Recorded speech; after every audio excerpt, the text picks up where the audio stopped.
Hello மக்களே, எல்லோருக்கும் என் இனிய வணக்கம். எல்லாரும் எப்படி இருக்கீங்க?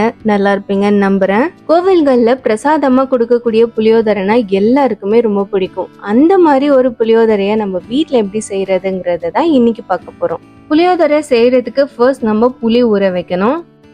நான் எடுத்திருக்க புளி அளவு பார்த்தீங்கன்னா ஒரு கோல்ஃப் பால் சைஸுக்கு இருக்கும். இதை நான் ஒரு பவுல்ல வார்ம் டெம்பரேச்சர்ல இருக்க வாட்டர்ல ஊற வைக்கிறேன். ஒரு 30 மினிட்ஸ் கழிச்சு புளியை நல்லா கரைச்சி எடுத்து வச்சுக்கலாம். அடுத்ததா நம்ம புளியோதரைக்கு ஒரு பவுடர் ரெடி பண்ணணும். புளியோதரை பவுடர் ரெடி பண்றதுக்கு ஒரு 3 டேபிள் ஸ்பூன் அளவுக்கு தனியா எடுத்திருக்கேன். 1 டேபிள் ஸ்பூன் அளவுக்கு வெந்தயம், 2 டேபிள் ஸ்பூன் அளவுக்கு உளுத்தம் பருப்பு, 1 டேபிள் ஸ்பூன் அளவுக்கு கடலைப்பருப்பு, ஒரு 15 காஞ்ச மிளகாய் எடுத்திருக்கேன். நீங்க எடுத்திருக்க மிளகாவோட காரத்தை பொறுத்து கூடவோ குறைக்கவோ செஞ்சுக்கலாம். 1 டேபிள் ஸ்பூன் அளவுக்கு மிளகு, 1/2 டேபிள் ஸ்பூன் அளவுக்கு சீரகம். இப்போ இது எல்லாத்தையுமே ட்ரை ரோஸ்ட் பண்ணி எடுத்துக்க போறோம்.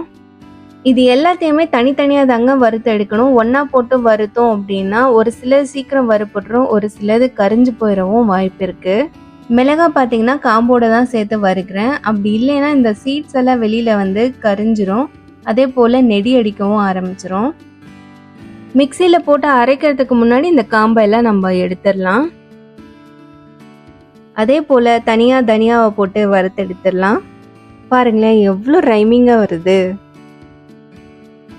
இப்போ வெந்தயத்தை ஆட் பண்ணி நல்லா ரோஸ்ட் பண்ணி எடுத்துக்கலாம். நான் சொன்ன எல்லா இன்க்ரீடியன்ஸையும் கரிஞ்சிடாமல் வறுக்கணும். அதனால ஸ்டவ் எப்போவுமே லோ ஃப்ளேமில் வச்சு வறுத்துக்கோங்க. அடுத்ததாக மிளகு சீரகம் இது ரெண்டுத்தையுமே ஒன்றா வறுத்து எடுத்துக்கலாம். லாஸ்ட்டாக கடலைப்பருப்பு உளுத்தம் பருப்பு இது ரெண்டும் நல்லா பொன்னிறமாக வர வரைக்கும் வறுத்து எடுத்துக்கலாம். வறுத்த எல்லாத்தையும் நல்லா ஆற விட்டு மிக்சியில் கோஸாக அரைச்சி வச்சுக்கோங்க. அடுத்ததாக ஒரு 4 கைப்பிடி அளவுக்கு வேர்க்கடலையை வறுத்து எடுத்துக்கலாம்.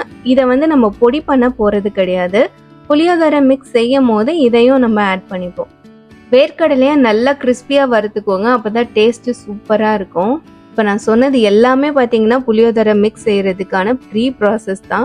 நம்ம இப்போ தான் புளியோதரை மிக்ஸ் செய்யவே ஆரம்பிக்க போகிறோம். அதுக்கு ஒரு கடாயில் நல்லெண்ணெயை ஒரு 150 ml நான் ஆட் பண்ணுறேன். எண்ணெய் நான் கொஞ்சம் நிறைய தான் ஆட் பண்ணுறேன். உங்களுக்கு வேணும்னா ஒரு 100 ml மட்டும் ஆட் பண்ணிக்கோங்க.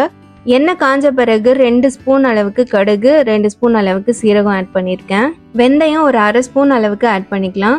ஒரு 3 ஸ்பூன் அளவுக்கு கடலைப்பருப்பு உளுத்தம் பருப்பு ஆட் பண்ணியிருக்கேன். நான் இந்த புளியோதரை மிக்ஸ் பார்த்தீங்கன்னா ஒரு 3 மந்த்ஸ்க்காவது யூஸ் பண்ணுவேன். ஸோ அதனால் ஆயில் நிறைய சேர்த்துருக்கேன். நீங்கள் உடனே யூஸ் பண்ணுவீங்க அப்படின்னா ஆயில் கண்டிப்பாக கம்மியாக சேர்த்துக்கோங்க. 1 டீஸ்பூன் அளவுக்கு பெருங்காயம் ஆட் பண்ணியிருக்கேன். கட்டி பெருங்காயமாக இருந்தால் இன்னும் டேஸ்ட் நல்லாயிருக்கும். ஒரு 7 மோர் மிளகாய் ஆட் பண்ணியிருக்கேன். ஒரு கைப்பிடி அளவுக்கு கருவேப்பிலை ஆட் பண்ணிக்கலாம். இங்கே கருவேப்பிலெல்லாம் ரொம்ப காஸ்ட்லிங்க, அதனால நான் கம்மியாக சேர்த்துருக்கேன். நம்ம ஊராக இருந்துச்சுன்னா நீங்கள் இன்னும் கூட எக்ஸ்ட்ரா ஆட் பண்ணிக்கலாம். அடுத்ததாக நம்ம வறுத்து வச்சிருக்க வேர்க்கடலையை ஆட் பண்ணிக்கிறேன். இது கூடவே 1 டீஸ்பூன் அளவுக்கு மஞ்சத்தூள் சேர்த்துருக்கேன்.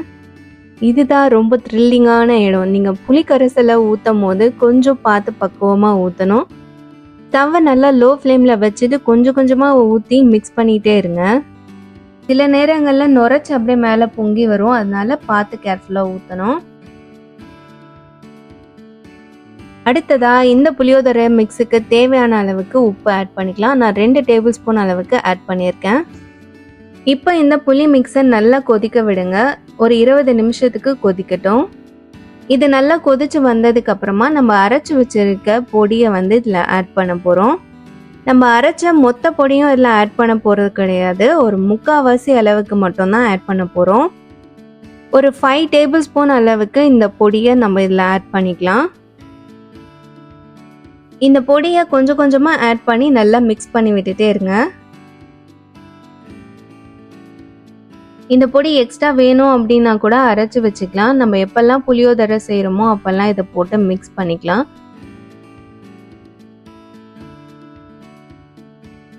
பேலன்ஸ் இருக்க பொடி நம்ம ரைஸ் மிக்ஸ் பண்ணும் போது ஆட் பண்ணணும்.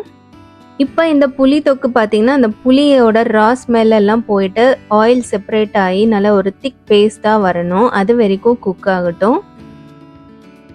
உங்களுக்கு பார்க்கும் போதே தெரியும் அந்த புளியோதரை மிக்ஸ் எவ்வளோ சூப்பராக ரெடியாக இருக்குன்னு. அவ்வளோ டெம்ட் ஆகுதுங்க, எப்படா இதை ரைஸில் போட்டு மிக்ஸ் பண்ணி சாப்பிடுவோம் அப்படின்னு. நம்மளோட சூப்பரான கோவில் புளியோதரை மிக்ஸ் ரெடி ஆயிடுச்சு. இப்போ ஒயிட் ரைஸ் கூட தேவையான அளவுக்கு புளியோதரை மிக்ஸ் ஆட் பண்ணி நல்லா கிளறிக்கலாம். அது கூடவே பார்த்தீங்கன்னா 1 ஸ்பூன் அளவுக்கு நம்ம அரைச்சி வச்சிருக்க பொடியும் போட்டு நல்லா மிக்ஸ் பண்ணிக்கலாம். ஃபைனலாக ஆட் பண்ணக்கூடிய இந்த பொடி தான் பார்த்தீங்கன்னா உங்களுக்கு புளியோதரைக்கு ஒரு நல்ல டெக்ஸ்சர் அண்ட் அந்த கோவில் புளியோதரையோட ஃபீல் வந்து கிடைக்கும்.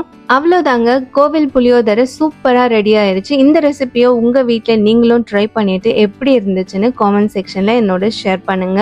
இந்த ரெசிபி உங்களுக்கு பிடிச்சிருந்தா லைக் பண்ணுங்க, உங்க ஃப்ரெண்ட்ஸ் அண்ட் ஃபேமிலியோட ஷேர் பண்ணுங்க, மறக்காம சப்ஸ்கிரைப் பண்ணுங்க. மீண்டும் உங்களை இன்னொரு இன்ட்ரெஸ்டிங்கான வீடியோல சந்திக்கிறேன். டாடா பை ஃப்ரம் பிறை.